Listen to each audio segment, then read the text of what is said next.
My street bike has road tires and alloy wheels.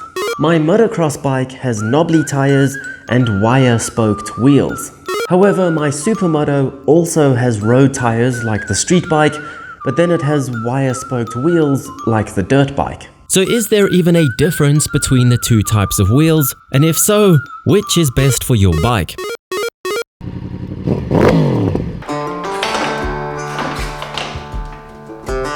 A wire-spoked wheel is made up of three parts: the hub, the spokes, and the rim. The rim gets laced to the hub with the spokes, and a beautiful wheel like this is born, whereas an alloy wheel is more straightforward. It's usually cast in one piece out of aluminium, or aluminum if it's a Harley-Davidson. However, cast alloy wheels are relatively new, say in the last 40-50 years or so, which is why bikes from the 80s or older always have wire-spoked wheels. Hence why retro bikes like BMW's R9T or cafe racers often have spokes to try and recapture their youth, or preserve history, or however you want to justify it. But nevertheless, they do look good. You will also find wire-spoked wheels on more serious adventure bikes and 100% of dirt bikes.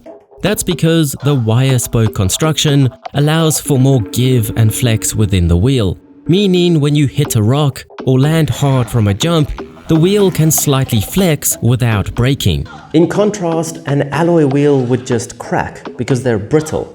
But this is what allows them to be so much stiffer than wire-spoked wheels, which is exactly what you want on the street. Hence why you'll find alloy wheels on sport bikes and tourers that have no intentions of ever leaving the smooth tarmac.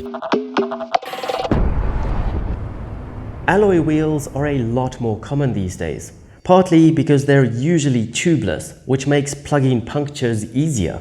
Partly because of that rigidity we spoke about, and let's not forget that they're a lot easier to clean.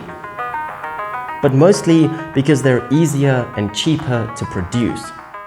A machine can spit them out without any human interference, whereas spoked wheels require a human to build them.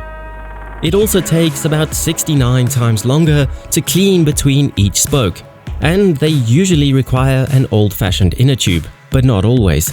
But despite these downfalls, they still have a place in the off-road scene due to their flexible attitude and ease to repair. If you buckle a rim, for example, you can just replace that rim. If you snap a spoke, you can replace just that spoke. Their multiple part construction ultimately prolongs their lifespan and helps to keep repair costs down. But the real question is, which is lighter?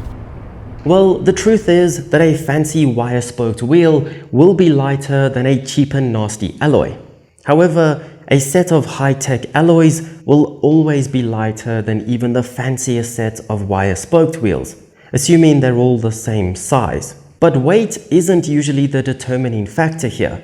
Durability or stiffness trumps weight in this argument.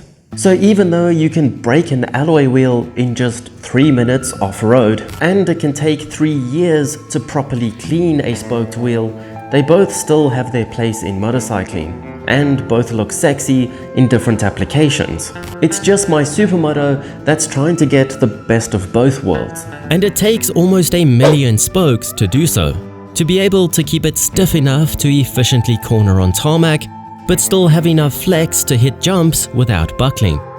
But anyway, let me know which type of wheel is on your bike and which you think looks better, and I'll see you on the next ride.